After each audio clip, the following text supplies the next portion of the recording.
기독교 강요 우리 오늘 성만찬 부분 함께 한번 보십시다. 성례를 우리가 함께 보면서 지난주에는 세례에 대해서 함께 말씀을 보았고요. 오늘은 두 번째 성례의 두 번째 성만찬에 대한 부분입니다. 내용을 먼저 읽어보신 분들은 성만찬 내용이 세례에 비해서 상당히 분량이 많습니다. 그래서 오늘 그 전체를 다 하지는 못하고 두 번에 나눠서 오늘은 앞부분을 오늘은 좀 하도록 그렇게 하겠습니다. 시간이 되는 하는 내용까지 우리 같이 보도록 그렇게 하시죠. 곧바로 우리 읽어가면서 같이 한번 나눠봅시다. C 성만찬 24 앞부분은 좀 읽겠습니다. 왜냐하면 이 앞부분의 내용이 성만찬에 대한 전체 내용을 좀 다뤄주고 있기 때문에 그 뒷부분은 이제 잘못된 오류 그리고 잘못된 가르침에 대한 반박들이 좀 많아서 앞부분을 잘 보셔야 되기 때문에 한번 같이 이 앞부분을 통해서 정리를 하십시다. 그리스도 교회를 위해 제정된 나머지 하나의 성례는 그리스도의 몸 안에서 거룩하게 된 떡과 그의 피 안에서 거룩하게 된 포도주이다. 그런데 우리는 그것을 성만찬, 성찬이라고 부른다. 우리가 그 안에서 주의 선하심에 의해 신령한 영식을 공급받고 그의 친절하심에 감사를 드리게 되기 때문이다. 그래서 성찬이라고 부른다는 거예요. 거기에 부과된 약속은 그것이 어떤 목적으로 제정되었으며 어떤 목표를 지향하고 있는지를 아주 분명히 보여준다. 말하자면 그것은 주의 몸이 영 단번에 우리에게 주어져서 현재 우리의 것이 되었을 뿐 아니라 장래에도 영원히 우리의 것이 될 것임을 우리에게 확증하고 있다는 것이다. 또 그것은 그의 피가 영 단번에 우리를 위해 부어져서 항상 우리의 것이 되었다는 것을 우리에게 확증시켜 준다. 이것이 이제 성찬에 담긴 의미입니다. 한편 이것에 의해서 반복되어지는 오류는 성례가 신앙을 보호하고 불러일으키고 증가시키기 위해 주어진 신앙의 훈련임을 감히 부인하는 자들의 주장이다. 그러니까 신앙을 보호하고 불러일으키고 증가시키기 위한 위에 주어진 신앙의 훈련이 성례라고 하고 말하고 있는 그 의미를 부인하는 자들이 있다는 거죠. 반대로 얘기하면 그러니까 이 성례는 신앙을 보호하고 불러일으키고 증가시키고 이 위에 우리에게 주어진 신앙의 훈련이다라고 볼 수 있죠. 그들의 주장은 그러니까 부인하는 자들의 주장이 있다. 왜냐하면 그가 친히 이 잔은 내 피로 세운 새 언약이다라고 말씀하시기 때문이다. 이것은 약속의 증거요 증언이다. 그러나 약속이 어디 있든지 간에 신앙은 그 자체를 지탱하고 안위하고 강화시킬 방도를 가진다. 우리 영혼이 이 성례로부터 얻을 수 있는 달콤함과 위로의 열매는 실로 지대하다. 왜냐하면 그리스도께서 우리에게 접붙여진 것이 또한 우리가 그에게 접붙여진 것과 같아서 그분의 것은 무엇이든지 우리의 것이라고 부를 수 있으며 우리의 것도 무엇이든지 그분의 것으로 간주됨을 알고 있기 때문이다. 결과적으로 우리는 영생이 우리의 것이며 하늘나라가 우리에게서 끊어질 수 없는 것이 그리스도에게서 끊어질 수 없는 것과 같으며 정반대로 우리가 우리의 죄로 인해 정죄될 수 없는 것은 그리스도께서 정죄될 수 없는 것과 같은데 그 이유는 죄들이 이제 우리의 것이 아니라 그분의 것이기 때문임을 확신하는 것이다. 이것은 이제 어떤 지책이 전가된다는 것이 아니라 그분이 스스로 그들을 위해 자신을 빚진 자로 정하시고 또 자신을 그 빚의 청산자로 나타내신다는 것이다. 요 부분을 잘 보십시오. 이제 읽는 부분을 측량할 수 없는 선하심에서 그분은 우리와 이러한 상호 교환을 하셨던 것이다. 즉 우리의 가난을 자신이 떠맡으시고 우리에게는 자신의 부유함을 옮겨 주셨으며 우리의 연약함을 자신이 걸머지시고 우리를 그의 능력으로 강하게 하셨으며 우리의 가멸성을 떠맡으시고 대신 우리에게 자신의 불멸성을 주셨으며 자신이 이 땅에 내려오셔서 우리로 하여금 하늘로 올라갈 준비를 갖추게 하셨으며 우리와 함께 사람의 아들이 되셔서 우리를 그와 함께 하나님의 아들로 만드셨던 것이다. 그분이 그렇게 하셨다는 얘기예요. 이 모든 사실들이 이 성례 속에 너무나 완벽하게 약속되어 있기 때문에 우리는 그리스도께서 마치 우리 눈앞에 나타나셔서 우리가 그 손으로 그분을 만진 것처럼 우리에게 현현하셨다고 확실히 믿는다. 성찬에서 이것들을 알 수 있다는 거죠. 왜냐하면 다음 말씀이 우리를 놀리거나 우리에게 거짓말하는 것일 수 없기 때문이다. 이것을 먹고 마셔라. 이것은 너희를 위한 나의 몸이며 죄사함을 위해 흘린 나의 피다. 이렇게 주셨고 이 성례 속에서 이 위에 있는 이 내용들 아주 잘 정리가 되어 있죠. 그 내용을 완벽하게 약속하셨다라는 겁니다.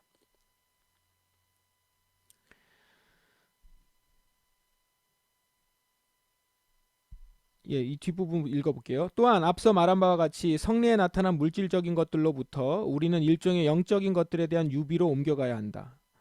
성리에 이제 물질적인 것들, 나타나는 물질적인 것들로부터 우리가 이제 물질을 가지고 이제 성리에 참여하니까 우리는 일종의 영적인 것들에 대한 유비로 옮겨가야 된다. 그리하여 그리스도의 몸의 표시로 우리에게 제공된 떡을 볼 때 우리는 당장 다음과 같은 비유를 이해해야 하는 것이다.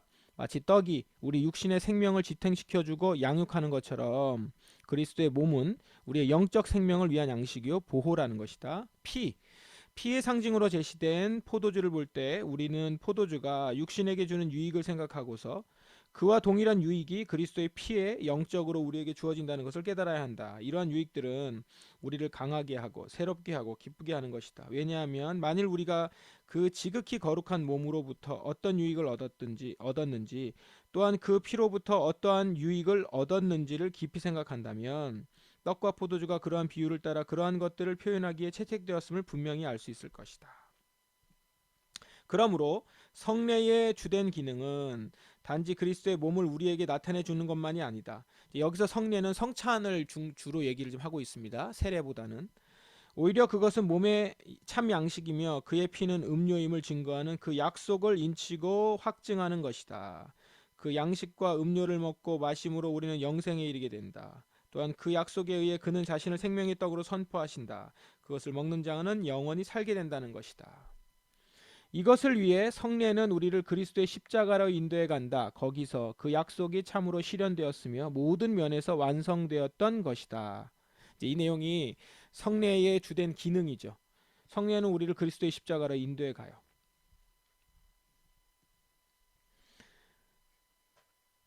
그래서 이 뒷부분 제가 줄친 부분을 한번 보십시다. 그리스도께서 하셨거나 고통당하셨던 모든 일은 우리를 살리시기 위한 것이었으며 또한 이 살리심은 영원한 것이어서 우리는 그것에 의해 평생 동안 끊임없이 양육받고 지탱되며 보존된다는 것을 성례가 우리에게 확신시켜주는 것이다.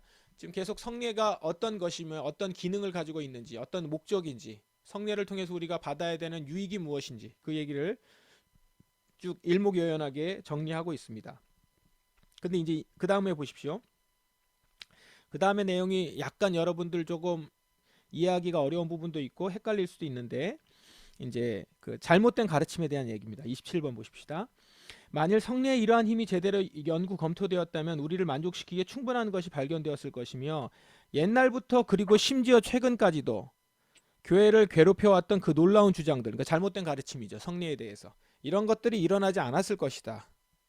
그러면서 이제 그 잘못된 가르침에 대한 얘기를 합니다.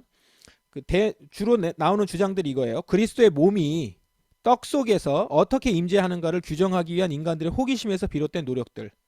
그러니까 이제 가르친다고 하는데 이 떡이 우리가 받는 떡과 잔이 어떻게 그러면 그리스도의 몸이 그 떡 속에서 임재하는가, 떡으로 바뀌는지, 몸이 어떻게 떡으로 바뀌는지, 아니면 이 떡이 뭔지, 이거에 대한 그런 어떤 가르침, 주장들이 있는데 잘못된 주장들로 교회가 이제 괴롭힘을 당했다, 어려웠다라는 거잖아요. 그 이제 잘못된 가르침에 대한 내용을 이제 한번 보시자는 거예요. 어떤 사람들은 한 6가지 나와요. 어떤 사람들은 자신들의 공교함을 입증하기 위해 성경의 단순성에다 이걸 붙여요. 그리스도께서 실제로 본질로서 임재한다는 말을 덧붙였다.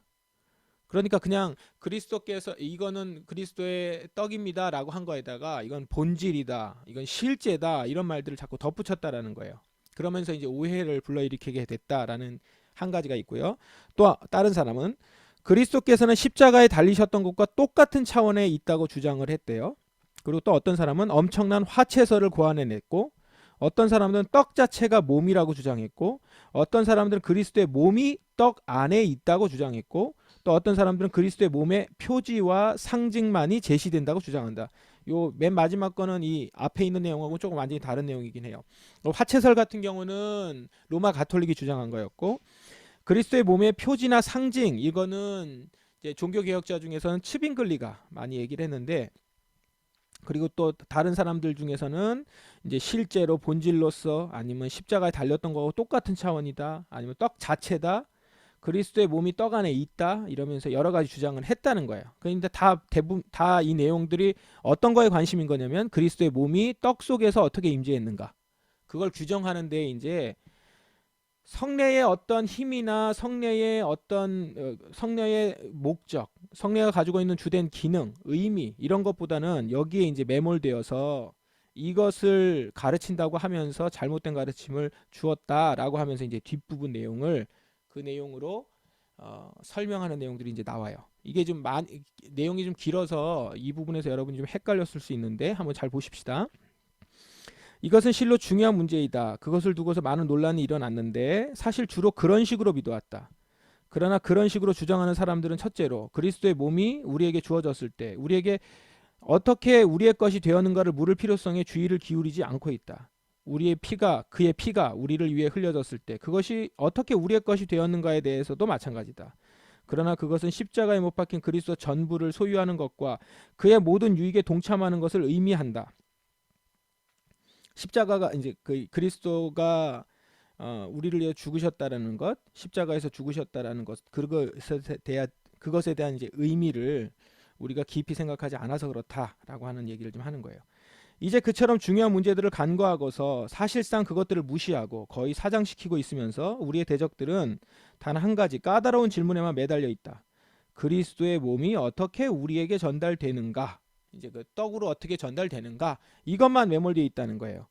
그리스도께서 우리를 위해서 죽으셨다라고 하는 그 의미, 그리고 우리가 그 몸에 동참한다라는 건 의미는 바로 십자가에 못 박힌 그리스도 전부를 소유하고 그의 모든 유익에 동참하는 것, 그런 의미, 이런 의미들은 다 무시하고 이런 그리스도의 몸이 어떻게 우리에게 전달되는가 여기에만 이제 매몰되어 있다라는 거죠.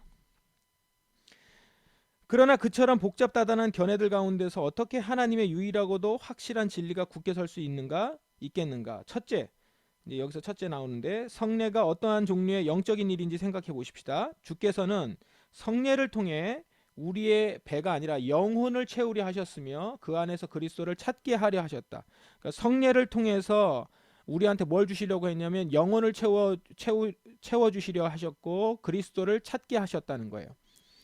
이것은 우리의 육신을 위한 것이 아니요 우리 육신의 감각들에 의해 이해될 수 있는 것으로도 아니었다. 오히려 그것이 나타나고 제시될 때 영혼이 그것을 인식할 수 있는 방식이다. 그러니까 성례를 통해서 그리스도를 찾게 했어요. 영혼이 그리스도를 인식할 수 있게 됐다는 거예요. 성례는 그렇게 그런 기능이 있고 그렇게 우리에게 주어졌어요. 한마디로 말하면 우리는 영적으로 그리스도를 획득할 충분한 길을 가지게 된 거예요. 왜냐하면 이리하여 우리가 그리스도를 생명으로 얻게 되는 것은 성례로부터 어떤 열매를 거두는 것이 그를 받는 것이기 때문이다. 어떤 사람이 이 사실을 깊이 생각한 후에는 그리스도의 몸이 어떻게 성례를 통해 우리에게 제공되는지를 즉시 이해하게 될 것이다. 즉 그것이 참 효과적으로 주어지는가 하는 건 말이다. 그러니까 이제 요 내용은 성례를 통해서 영혼이 그걸 인식한다는 거죠. 그 안에 그리스도를 찾을 수 있고 이것이 우리의 영혼이 그리스도를 인식할 수 있게 하는 통로로서 성례가 주어졌기 때문에 영적으로 그것을 충분히 획득할 수 있는 길을 깨닫게 되고 알게 되면은 성례를 통해서 우리에게 그리스도의 몸이 어떻게 제공되는지도 이해할 수 있다는 거예요. 영적으로. 그런데 이제 어떤 완고한 친구들이 성급하게 했던 오류에 대한 이제 내용이에요. 즉 그리스도의 육신이 소유했던 유일한 차원은 하늘과 땅에 미친다는 것을 옹호하기 위해 어떤 말을 중얼거리는지를 알고 있다. 말이 좀 어려운데 그냥 읽어볼게요. 읽고 설명해 드릴게요. 그는 모태에서 아기로 났으며 자랐으며 십자가에 매달렸으며 무덤에 묻혔다는 것. 쭉 얘기합니다. 이것은 인간들이 보기엔 그가 하늘에서 왕이 되셨다는 걸 분명하게 해주기 위해 동일한 세대에 일어났다는 것이다. 이것은 마르키온을 지옥으로부터 불러일으키는 것이 아니고 무엇이겠는가? 만일 그리스도의 몸이 이러한 상태로 존재했다면 그것은 환상이었다는 것을 누가 의심하겠는가? 이 무슨 말이냐면 그 그리스도의 몸이 이제 마르키온이 뭘 주장을 했냐면 육신은 악한 것이고 영은 선한 것이기 때문에 결코 하나님의 영이 하나님이신 영이 육신에 담을 수 없다는 거예요. 그러면 육신으로 나타났던 예수님은 뭐냐? 그건 그냥 환영이라는 거예요. 환영. 뭐 오늘날 말로 하면 홀로그램이겠죠. 그건 환영으로 보여진, 그래서 가현, 그냥 보여진 것이고 보여진 것이 실제 몸이거나 실제 육체가 아니라는 거예요.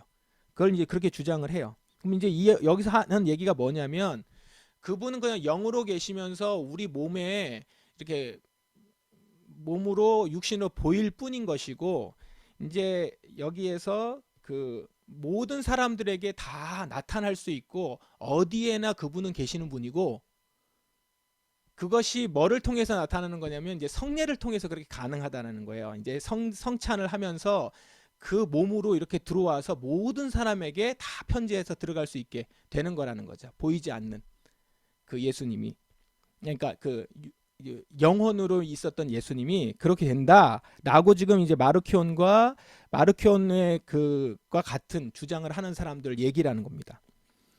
그래서 이제 이 내용들이 좀 보면 좀 어렵게 좀 돼 있어가지고 읽어도 조금 이해가 좀 안 될 수도 있는데 전체적으로 내용을 보면은 그냥 그분은 그렇게 해서 성찬을 통해서 이제 각 사람에게로 다 임한다라는 거예요. 그렇게 편재한다라고 좀 얘기를 하고 있어요. 자, 그 다음에 29 한번 읽어보면서 더 얘기를 해볼게요. 어떤 사람들은 좀 더 교묘한 회피의 방법을 사용한다. 그것은 다음과 같다. 성리에 제시된 이 몸은 영광스럽고 불멸하는 몸이다. 그러므로 성례하에 그것이 여러 장소에 나타날 수 있고 아무 장소에도 나타나지 않을 수도 있으며 아무 형체도 없을 수도 있다는 것이다. 그러니까 이렇게 성례하에서 여러 장소에 나타날 수도 있고 아무 장소에도 안 나타날 수도 있다는 거예요. 그 제시된 몸은 영광스럽고 불멸한 몸이기 때문에. 근데 지금 칼뱅이 얘기하는 건 그거예요. 그러면 주께서 고난받으시기 전날 제자들에게 어떤 종류의 몸을 주셨는가? 말씀은 그가 그들에게 바로 그 죽을 몸을 주셨다고 증거하고 있지 않은가? 예수님이 그날 말씀하신 몸은 뭐냐는 거예요. 그리고 예수님께서 그렇게 말씀하실 때 그 예수님은 어떤 존재였냐는 거죠.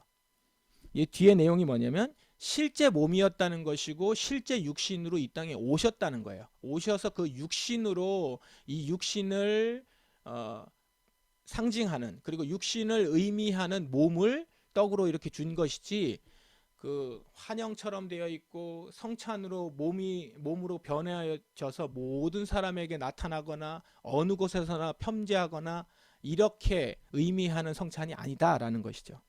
실제적으로 나타나셔서 예수님께서 실제적으로 떡을 떼어서 주신 것이다. 그 얘기를 하는 겁니다. 그리스도의 영광스러운 몸에 관해서 나의 질문에 대답하게 하라.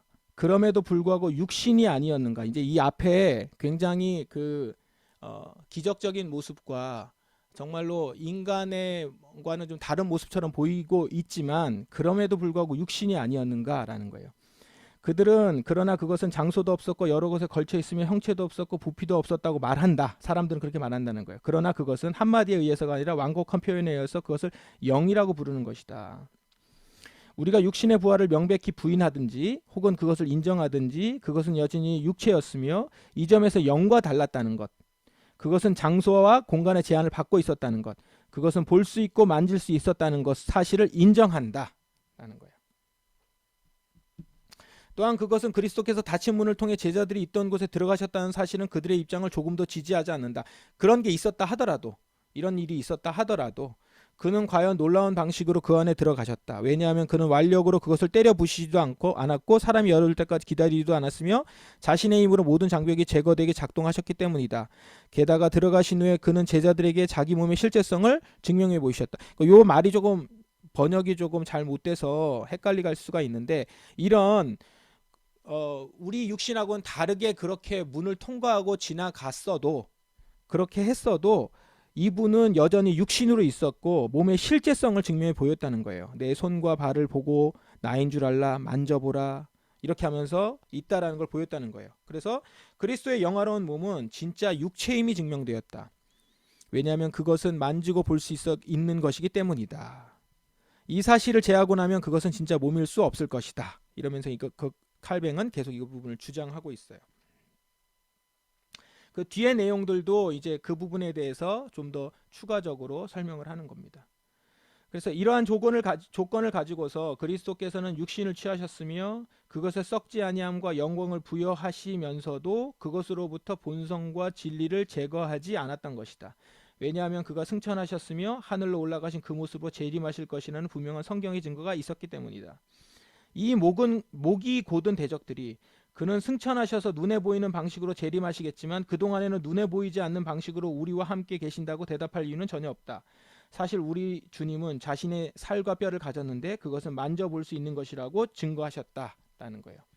그래서 또한 떠남과 올라가심은 하나의 올라가심과 떠나심의 모양을 제시하는 것을 의미하지 않고 그냥 떠나고 올라간다는 의미만 제시하는 게 아니라 사실상 말씀이 진술하고 있는 바대로 행한 거라는 거예요. 실제 떠났고 올라간 거예요. 그가 우리로부터 자신의 육신을 옮겨가셨고 육체 안에서 하늘로 올라가셨지만 그럼에도 불구하고 그는 아버지의 우편에 앉아 계신다. 말하자면 그는 아버지의 능력과 위엄과 영광 속에서 통치하고 계신다. 이 왕국은 어떤 장소에 의해 공간 속에 제한되는 것도 아니고 어떤 한계에 의해 경계가 설정되는 것도 아니다. 그리하여 아무런 제한을 받음이 없고 그리스도께서는 하늘과 땅의 어느 곳에서든지 원하는 곳에서 자신의 능력을 행사하실 수 있고 능력과 권능으로 자신의 임재를 보여주실 수 있으며 항상 자기 자신의 백성들 가운데 계셔서 그들 안에 사시고 그들을 지탱하시고 그들을 강화시키시며 소생시키시며 보호하실 수 있는 것이다. 마치 몸 안에 계시는 것처럼 말이다. 이런 식으로 그리스도의 몸과 피가 성례를 통해 우리에게 제시되는 것이지 그 외의 방법으로 되는 것은 결코 아니다.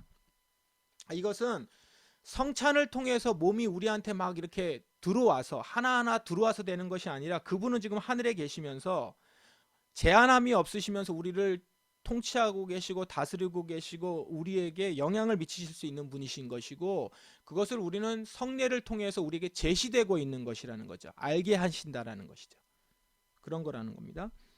우리는 그가 진리의 효과적 사역 안에서 제시되는 것이지 본성 속에서 제시되는 것이 아니라고 말한다. 그 말의 뜻은 분명히 그의 몸의 실체나 그리스도의 자연적 육체가 거기 제시되는 것이 아니라 그리스도께서 가지신 그 모든 유익들이 그의 몸 안에서 우리에게 전달된다는 것이다. 성례의 성격이 요구하는 몸의 임재는 그러한 것이다. 우리가 말하는 한 분이 여기서 너무나 위대한 능력과 권능으로 자신을 나타내심으로 말미암아 우리 마음의 영생에 대한 확신을 줄 뿐 아니라 우리의 육체의 불멸성에 대한 확신까지 주신다는 것이다. 사실상 그것이 그의 불멸하신 육신에 의해 소생하며 어떤 의미에서 그의 불멸성에 동참한다는 것이다. 자기 자신의 과장에 의해 그 이상 나아가는 자들은 단지 그러한 궤변을 통해 단순하고 분명한 진리를 혼란시킬 뿐이다. 그래서 성례의 성격을 통해서 그리스도께서 우리에게 하셨던 일들과 그리스도의 그 하시는 모든 일들이 우리에게 들어오는 거거든요. 그러니까 실제 그분이 육체였기 때문에 부활하셨고 승천하신 것이 우리에게도 동일하게 적용이 된다라는 것이 소망이 된다는 거죠. 우리가 육신이니까. 이 육신이 예수님이 그렇게 됐듯이 우리도 그렇게 된다는 거죠. 성례는 그걸 우리에게 가르쳐 주는 것이지 그 마르키온이라든가 잘못된 가르침에서 얘기하는 것처럼 그리스도의 몸이 원래는 실제하지 않는데 그렇게 몸이 되면서 우리한테 들어오고 그래서 모든 사람이 그거는 우리의 몸하고 다른 몸이잖아요. 예수님이 말씀하신 몸하고. 그렇게 우리에게 성례가 주어진 게 아니다라는 거예요. 자, 32번. 이러한 지식은 우리로 하여금 물질에 경배하는 오류를 면케해 줄 것이다. 어떤 사람들은 그릇된 경솔함으로 그러한 우를 범했는데 그들의 논리는 다음과 같다.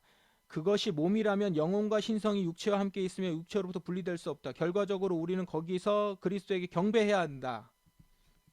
이제 무슨 얘기를 또 하냐면 이제 어떤 사람들이 그릇된 경솔함으로 이제 이게 몸과 피다, 내 몸이다, 내 피다라고 얘기하니까 그릇된 경솔함으로 어떤 우를 범하냐면 그게 몸이라면 영혼과 신성이 육체와 함께 있으며 육체로부터 분리될 수 없고 결과적으로는 거기서 그리스도에게 경배해야 된다라고 하면서 이제 그 성례 자체를 이제 경배해야 되는 대상으로 잠깐 이제 올려놓는다라는 거예요. 그런 또 사람들이 있다는 거예요. 그러나 만일 그러한 논리를 전개한 주모자들이 자신들의 지성의 산물인 이 모든 생각을 겸손히 하나님 말씀 앞에 순복시켰다면 틀림없이 이것도 볼 수 있어야 된다는 거죠. 집어먹어라, 마셔라 이런 말씀을 들을 수 있어야 되는 것이고 그것을 순종해야 된다는 거죠. 그는 우리에게 말씀을 통해서 성례를 받으라고 명령하셨지 경배하라고 하지 않으셨다는 거예요. 이것이 내 몸이요 내 살이 내 피다라고 했더니만 이것을 그러면 이제 내가 이것을 예수님처럼 경배해야 되는 거 아닌가? 이렇게 간다는 거예요. 근데 잘 보라는 거죠. 말씀을 전체적으로 본다면 지성의 산물인 모든 생각들을 겸손히 하나님 말씀에 순봉시켰다면 그 다음에 무슨 말이 있냐면 이걸 받아 먹으라, 마셔라 라고 한다는 거죠. 경배하라고 안 했다라는 거예요. 그러니까 그냥 떡으로서 잔으로서 먹고 마시라고 했다는 거죠. 주께서 명하신 대로 성례를 받는 자들은 그러한 경배 없이도 자신들이 하나님 명령을 저버리고 있지 않다는 확신이 있는 것이다. 사도들의 모범을 보고 있다. 사도들은 우리가 읽고 있는 바와 같이 엎드려 그것을 경배하지 않았고 누운 채로 그것을 받아 먹었다. 그러니까 어떤 일이 있었냐면 성례를 받으면서 그 앞에서 엎드려서 절하고 막 그런 거예요. 그 성례 자체에. 그리고 그 성례를 담았던 그릇들, 그거를 경배하고 이제 그렇게 또 한 거죠. 예배를 드리면서. 그런 일들이 잘못된 거라는 거죠. 이건 경솔한 거다라고 얘기를 하는 겁니다. 오늘날 우리가 지금 성찬에 참여하는 거하고는 너무 많이 달라서 이런 내용들이 좀 안 와닿기도 해요. 그러나 충분히 가능합니다. 우리 조금만 생각해 보면 우리도 그럴 수 있는 사람들이에요. 보세요, 여러분들 지금 그 많이 좀 없어지긴 했어도 지금 이 시점에도 어느 교회에 가면은 강대상에 목사님 외에는 못 올라가요. 목사님하고 장로님 외에는. 안수받은 사람 외에는 그 강대상에 못 올라갑니다. 그러니까 게다가 그런 교단 같은 경우는 대부분 여자들이 또 성직자가 못 되니까 여자들이 못 올라가는 거예요. 왜요? 거기는 말씀을 전하는 사람만 올라가야 된다는 거예요. 그런 식으로 이렇게 하나의 특별한 대상으로 만들거나 성물로 만들거나 경배까지는 아니더라도 완전히 다른 걸로 이렇게 만드는 거죠. 그럼 보세요. 거기 그 강대상에 올라가는 사람, 그러니까 목사들이죠, 대부분. 그 목사들은 그 밑에 있는 사람들하고 다른 특별한 사람이 되는 거예요. 그게 이제 심해지면 어떻게 되죠? 이제 뭐 하나님하고 동급까지 가는 거죠. 하나님과 목사님께 순종해야 되고 뭐 이런 얘기가 그래서 나오는 거예요. 이게 다 이렇게 경배하는 대상으로 만들어 가면서 이렇게 가미시키는 거거든요, 조금씩. 그러니까 지금 이렇게 우리가 성찬 앞에서 절하고 있는 사람들은 한국 교회에 없을지 몰라도 그와 비슷한 행동들은 우리 안에 나타날 수 있다는 것, 그걸 생각해 보셔야 됩니다. 그러면 이제 이 내용이 조금 달리 우리 가운데 적용이 되겠죠? 성례에 경배하는 자들은 한마디도 하나님의 말씀에서 온 것이라고 주장하지 못한다. 그들은 자기 자신들의 주장과 억측에 의존하고 있는 것이다. 비록 그들이 몸과 피라는 말을 크게 강조한다 할지라도 어떤 멀쩡한 정신을 가진 자가 그리스도의 몸이 그리스도라고 확신할 수 있겠는가? 정말이지 그들은 자신들의 정교한 이론을 가지고서 그것을 깔끔하게 증명하려는 것처럼 보인다. 그러나 그럴 수 없다는 거예요. 그러니까 성례에 대한 경배를 고안해낸 자들은 성경과는 별도로 저 혼자서 꿈을 꾸어온 것이다. 성경에서는 그러한 경배에 대한 언급을 찾아볼래야 찾아볼 수 없다. 만일 그것이 하나님 보시 합당한 것이었다면 결코 간과되지 않았을 것이다. 그리고 성경으로부터 이제 여기서 잘 보세요. 어떤 것을 제거하는 것보다 첨가하는 것을 가볍게 생각하는 자들. 그러니까 제거하는 것은 경계하면서 첨가하는 것은 가볍게 생각하는 자들은 하나님을 무시하는 자들이다. 그들이 자신들의 정욕의 결정을 따라 우상을 만드는 동안 그들은 살아계신 하나님을 저버렸다. 그들에게 선물을 주신 자 대신에 선물을 숭배했던 것이다. 여기서 그들은 이중의 과오를 범했다. 하나님으로부터 취한 영광이 피조물에게로 옮겨졌으며 그의 거룩한 성례가 가증스러운 우상이 될 때 자신의 선물이 더럽혀지고 모독을 당함으로 그분 또한 모욕을 받는 것이다. 심각한 거라는 거죠. 이렇게 하는 거는.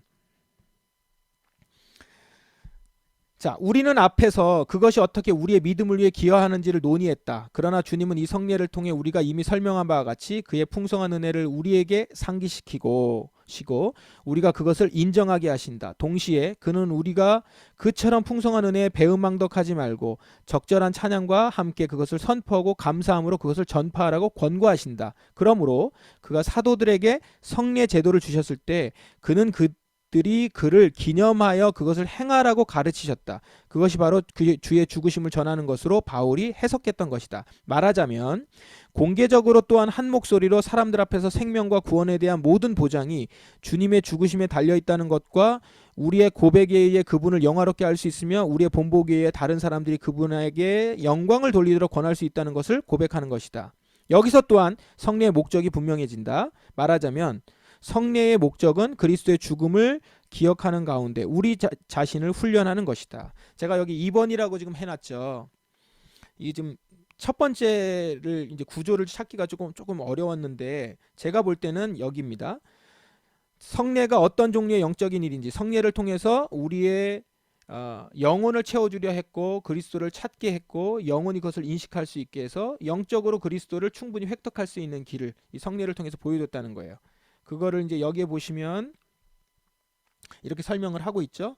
믿음을 위해서 기여했는지를 이제까지 논의했다라는 것이고, 그 다음에 거기서부터 쭉 얘기를 하다 보면은 속례의 목적이 한 가지가 더 분명해지는데, 그리스도의 죽음을 기억하는 가운데 우리 자신을 훈련하는 것, 죽으심을 오실 때까지 전하라 했기 때문에 명령을 그 명령을 우리가 입술의 고백에 의해 우리 신앙이 성례를 통해 인정하는 것을 선언해야 함을 의미하고 있기 때문이다. 즉 그리스도의 죽음이 우리의 생명이라는 걸 선포해야 한다는 것이다. 이것이 외적 고백과 관련된 성례의 두 번째 용도이다. 이게 두 번째라는 거죠. 성례의 목적이. 그리고 세 번째 목적은 주께서 또한 성찬이 우리를 위한 일종의 권면이 될 것을 의도하셨다. 일종의 권. 그 권면이 뭐냐? 우리를 소생시켜서 우리에게 사랑과 평안과 조화를 불어넣는 것이다. 여기서 이제 사랑과 평안과 조화는 하나님과의 관계뿐만, 예수님과의 관계뿐만 아니라 이 성찬에 참여하는 사람들, 우리 안에 사랑과 평안과 조화예요. 주님은 자신의 몸을 우리에게 전달해 주심으로 그가 완전히 우리와 하나가 되고 우리가 그와 하나가 되게 하시기 때문이다.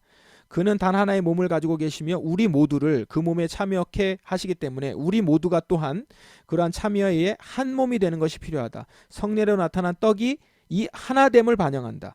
그 떡은 많은 곡식알들이 섞이고 혼합되어 만들어진 것이므로, 예전엔 떡을 이렇게 만들었나 봐요. 지금은 흰 백미 이런 걸 많이 만들 수 있지만 곡식알들이 섞이고 혼합되어서 만들어진 것이므로 한 사람도 다른 사람으로부터 구별될 수 없다. 그리하여 이런 식으로 우리가 연합되고 함께 묶여서 우리 사이에 어떤 종류의 불화나 분열이 틈타지 말게 해야 되는 것이다. 떡을 만들려면 이 쌀알들이 쫙 다 모여 있는데 각기 있었던 쌀알들이 하나로 모여서 뭉쳐서 하나가 되는 거잖아요. 그런 한 몸으로 떡을 주셨다라는 거예요. 그렇게 지금 여기서 설명하는 거죠. 그래서 바울의 말을 빌려서 설명하기를 나는 좋아하는데, 우리가 축복하는 바 축복의 자는 그리스도의 피에 참여함이 아니며 우리가 떼는 떡은 그리스도의 몸에 참여함이 아니냐. 떡이 하나요 많은 우리가 한 몸이니 우리가 다 한 떡에 참여함이다. 만일 이러한 생각이 우리의 마음에 깊이 새겨진다면 우리는 성례로부터 아주 큰 유익을 얻을 수 있는데, 즉 형제들 가운데 어느 한 사람을 해치고 비방하고 조롱하고 멸시하거나 어떤 식으로든지 분개하게 만드는 것은 동시에 그리스도를 해롭게 하고 비방하고 조롭게 하고 멸시하는 것이며, 조롱하고 멸시하는 것이며, 우리 형제들과 불화하는 것은 동시에 그리스도와 불화하는 것이며, 형제들 안에서 그리스도를 사랑하지 않고서는 우리가 그리스도를 사랑할 수 없으며, 형제들은 우리의 몸의 지체들이기 때문에 우리가 우리 자신의 몸을 돌보듯이 우리 형제들의 몸도 돌봐야 하며, 우리 몸의 한 부분이 어떤 고통을 당하면 그것이 온몸에 퍼지기 때문에 그에 대한 동정을 느끼고 형제가 어떤 해를 입도록 버려두지 말아야 한다는 생각이다. 그래서 우리가 하나됨에 대한 얘기를 한 몸, 한 떡에서 얘기를 하고 있는 거죠. 그렇게 얻을 수 있다는 겁니다. 큰 유익이. 그것이 성찬을 통해서 우리에게 주는 또한 세 번째의 유익인 것이죠. 그리하여 이제 종종 아우구스티누스 얘기를 하잖아요. 아우구스티누스는 이 성례를 사랑의 끈이라고 부른다. 그리스도께서 자신을 우리에게 주심으로 자기 자신의 모범에 의해 우리가 서로에게 자신들을 주게 할 뿐 아니라 그는 모든 사람에게 동일하게 자신을 나타내심으로 또한 우리 모두를 그 안에서 하나 되게 만드실 때야말로 우리 사이의 사랑을 가장 효과적으로 불러일으킬 수 있는 것이다. 이러면서 이제 성찬의 유익, 일종의 권면으로서의 유익을 설명하고 있습니다. 뒷부분 내용도 계속 그 내용일 텐데 오늘은 여기 34번까지 우선 하겠습니다. 그래서 지금 성찬에 대한 전체 의미, 그리고 성찬이 우리에게 주어졌을 때의 목적에 대해서 세 가지까지 우리가 오늘 보았습니다. 오늘 여기까지 같이 나누겠습니다.